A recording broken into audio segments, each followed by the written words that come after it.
که هر څومره را لوی شوی دعاګانو کې دی اوف ژوند به ونه کې پیدا چې افغانیانو کې دی اوف ته حیران بشې چې علم دومره پوهه لري واه څومره بغز د دې دور شاعرانو کې دی اوف یو به ځان لمري خو یو به نشي که قیامت شي دا سمون په پښتنو او ګیدړانو کې دی اوف او خوی د یو ګونګټ کوي ازغې دی په عمل کې خو په رنګ روغان بیخي شمار په ګلانو کې دی اوف دا سړی خو برتی شوی څوکیدار و که سخا دا سړی هو د وطن په واکدارانو کې دی اوف یو څوک پردي خوریانو ته د خور په نظر ګوري او یو څوک د خپل خور په بړواګانو کې دی اوف لکه مار را لنستوړي کې ټکونه راکوي دا عادت مې د پخوانه په یارانو کې دی اوف په خوی خصلت کردار کې ځناورو نه بدتر دی ډېر خفه شم چې لا دی هو انسانانو کې دی اوف یا دی صرف لیونی دی او دنیا د ټوله روغه او یا روغ خاکسار ګیر شوی لیونیانو کې دی اوف ضرور د ټوخی وکړلو دلبره خپې وباسه د چا هغه خبره خپې وباسه که ژوند غواړې پوښتونه د خیبره خپې وباسه قیامت پورې جاري به وي دې شره خپې وباسه پیسې په ختمېدو دي مسافره خپې وباسه هم خیر دی په دې کې د اختره خپې وباسه منظور لالی راپاسې زوروره خپې وباسه بری به الله ورکي زر تر زره خپې وباسه قام بیا په سود خرڅ کړلو نه هره خپې وباسه خانګوټ یا ملکګوټ یا معتبره خپې وباسه رادرومي لیونی ځناوره خپې وباسه رقیب مې چا خبر کړو د ګودره خپې وباسه متل سره به ګورو تر سهاره شپه اوږده ده کونټي به شي یا بس د لنډ ساده رخپې وباسه پوهېږي چې ماښام له میلمستیا نه ناراستیا ده د هغه ځای سره د مازدیګر رخپې وباسه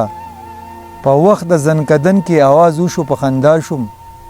خاکساره د غمونو د لښکر رخپې وباسه هغه که ځینو زیدي خو ځواني دې رانه نه ځي بلها ښکلي به راشي زندګي دې رانه نه ځي جانان که رانه لاړلو نو لاړلو خو ربه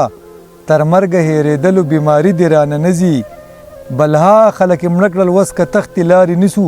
په دې به ډېر خفه شم ژوندي دې رانه نه ځي خپلوان او دا یاران به ورسره په مخ ایتلي دا روغ صحت رتبه او مالداري دې رانه نه ځي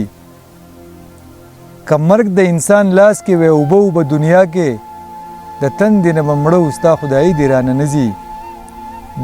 د مینې ساډوبي د په دې زړه مې څه چل کېږي رندان دې ټول بهر شي خو ساقي دې رانه نه ځي دا وخت نه دی دا څه کوي زه ورګورم او زغلي لږ رو د قدم اخلي په تادي دې رانه نه ځي که خویندې که مې مور ده چې قسم دیدنې وکم چې قبر له مې راشي سمدستي دې رانه نه ځي خوراک دی او پیسې دي ورک شه ملا جانه جینۍ چغې وهلې خاپیري دې رانه نه ځي دا شکل مې دی وران چې زه خاکسار په دنیا څه کړم ټاپه د محمد د امتي دې رانه نه ځي جانان که رانه لاړلو نو لاړلو خو ربه تر مرګه هېرېدلو بیماري دې رانه نه ځي بلها خلک یې مړه کړل وس که تختې لارې نیسو په دې به ډېر خفه شم ژوندي دې رانه نه ځي اله لاړم سپي مو دوه دي دا به ویښ شي د چرسي سړي مازغه دي دا به ویښ شي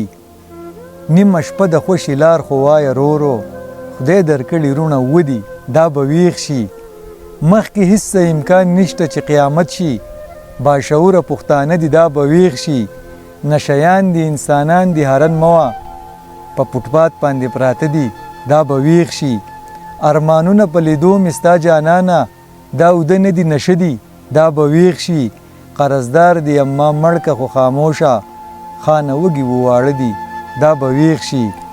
که یې شړنګ د پانزیب واورېد یقین وکه دا شیخان چې کم اوده دي دا به ویښ شي په پیغور او په سندرو په شعرونو چې باداره دي غټ خره دي دا به ویښ شي ای خاکساره ننګیالي ټول د وطن دی راشه وګوره دا مړه دي دا به ویښ شي